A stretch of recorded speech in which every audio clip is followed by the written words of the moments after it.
we've got here is a late 1960s, early 1970s Sankyo. This is a digital clock, but not a flip clock. This is a rolling clock. It uses five wheels that all run along this axis, and they rotate. The second wheel is driven directly by the motor, which I believe is a single pole sealed motor, and then that, of course, knocks the the second minute wheel around, and that rotates them. Yeah, it works in a similar fashion to an automobile odometer, and it has an alarm clock built in that does work, as I will now demonstrate. This is the alarm shut-off button. So let's bring it up to 6 o'clock, 6:02, and then 6. Oh, doesn't shut the alarm off though. I don't know if it's supposed to or not. And this little red indicator comes on. You can reset it like that.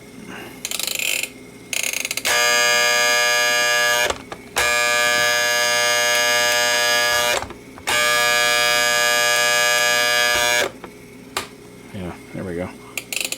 So that works okay. The motor is a little loud, and when I got this clock it wouldn't run. I got it for $4.99 at Savers.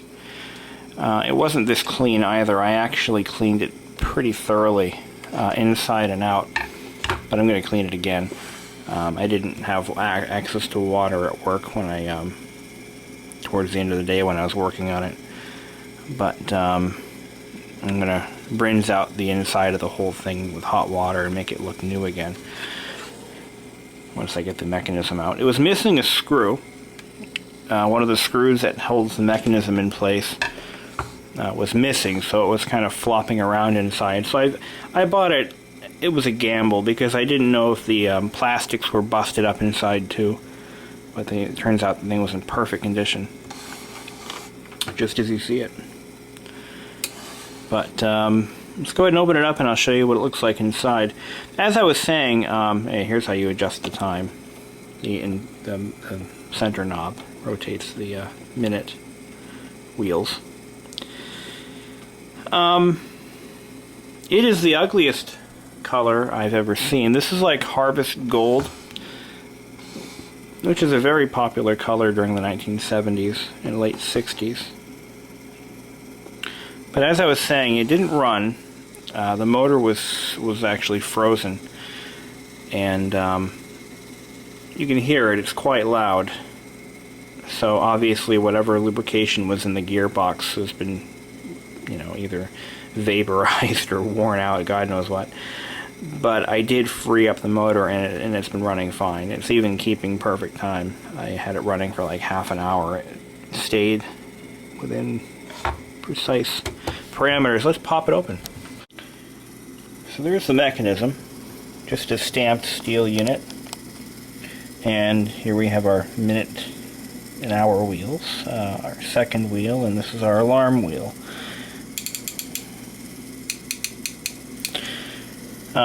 Drive motor is right, it's actually encased in this assembly here. It cannot be disassembled, unfortunately, so if I'm going to end up lubricating it, I'm going to have to basically drill a hole in the motor case, but I don't know where a safe place to drill would be. That's the only way I'm going to get it quieter. The front of the motor is sealed with an epoxy or something like that. I don't really know what it is. All I know is I can't get into it. But it runs okay. Now let's see how the alarm works in real life here.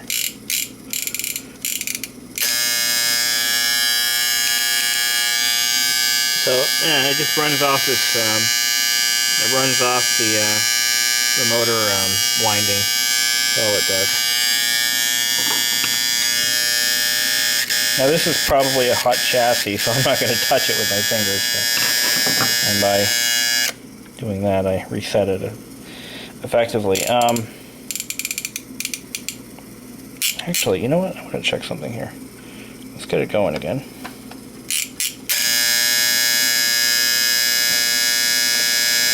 When the second wheel is about ready to flip a number, you can't change the time. It locks it out, so I'm going to see if it turns itself off. No, not likely. So this thing will continue to run as long as you let it. You can't say that about today's clocks because they don't do that. Maybe it does. Let's see how long it'll run for. No, it doesn't shut off. No, not no way, not no how, so. Okay. So it has to be manually reset. That could be slightly annoying for some people. I ended up replacing both screws so that they both match now. Keep it looking like it might be original. Well, not really much else to show you.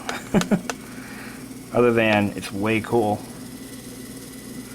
And way noisy. I wish there was a way I could quiet it down without yanking that, without drilling a hole in the motor casing. But that's not going to be likely.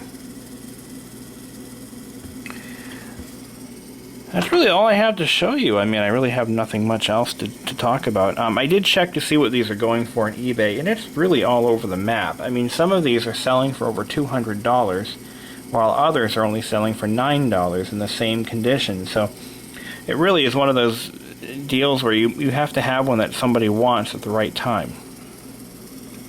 I thought about listing this one on eBay because it's a little noisy for my house, and I have about 150,000 clocks in this house as it is. I really got to do something about that. There's got to be something I can do for it. Get some lubrication in that motor. I've gone and drilled a tiny pinhole into the motor casing. Now, I did look at a couple of sites to see what people have also tried. And one of them did suggest drilling a hole into the motor, but it didn't say where or specify any other information. But what my goal is, once I get this motor relubricated inside, I'm going to solder over the hole and seal it permanently. Once again. But it's going to take a little bit. I might have to make the hole bigger. Well, I've drilled a second hole as an air vent. The motor's quieted down a bit, but I'm not really sure if that's because of the oil or because it's heating up. It's still very loud. But anyway, I've decided I'm going to definitely solder the holes shut once I have this all fixed up. And that'll be like a good permanent seal. Here, there's something in there. I mean, there's got to be some oil in that motor. Ideally, there's one method you could use that involves heating up the motor over a heat source and allowing the heat or the grease or whatever to melt and flow through the front bearing. But it's a very tedious process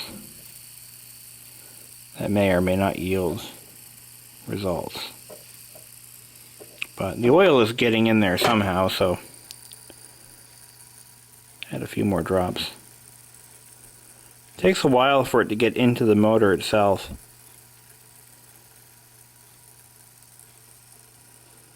Just adding a couple drops at a time, let it soak in. Wait for it to come out this weep hole I made. I don't know if you see any metal object against it. Makes noise. The motor itself is quiet now. I think we're good. I'm going to maybe add a little more oil to it and see what happens. Well, that is a world of difference. My method did work. Not as well as I wanted it to, but it did work by drilling the 2 holes into the motor cavity and just keeping it full of oil while it's running. Because the heat of the motor running helps draw the oil in, as you probably know. Unfortunately, that method does not wash out any of the old grease. So, it's a quick fix. It gets it going again.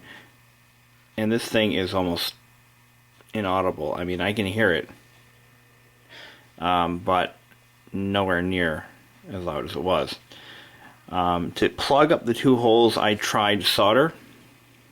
Unfortunately, the solder would not bind to the metal even after grinding it down so that it was bare metal surface. I tried this liquid metal stuff that I got. It's a Permatex product, I think, or a Loctite product. That stuff turned out actually it had gone bad, so I didn't use that. And then I used hot glue. The hot glue worked, and the motor doesn't get anywhere near hot enough to melt the glue, so it's not a big deal. But it plugs up the 2 holes so that the oil stays in the motor where it belongs. So this thing is working very well. I mean, virtually silent. You can hear it. It's just not what it used to be.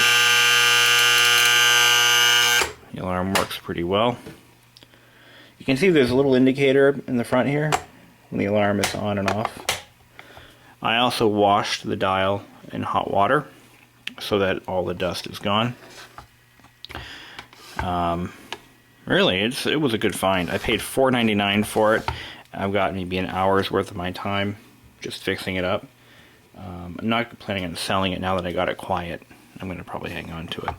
Besides, it's not really worth a ton of money either. You know, it's probably worth about 30 bucks. I'd make a profit, but it's a pretty cool clock. And it's keeping pretty good time. I set it at 9:45, and so far it's still accurate. It's been going for almost half an hour. So, good. Now I gotta find a place to put it. I thought about bringing it to work and putting it on my desk, but I don't want it getting ruined. It might get knocked off my desk. I tend to be a klutz at work, so I don't want to get it ruined. No one's gonna steal it, trust me. But it's just a really cool clock.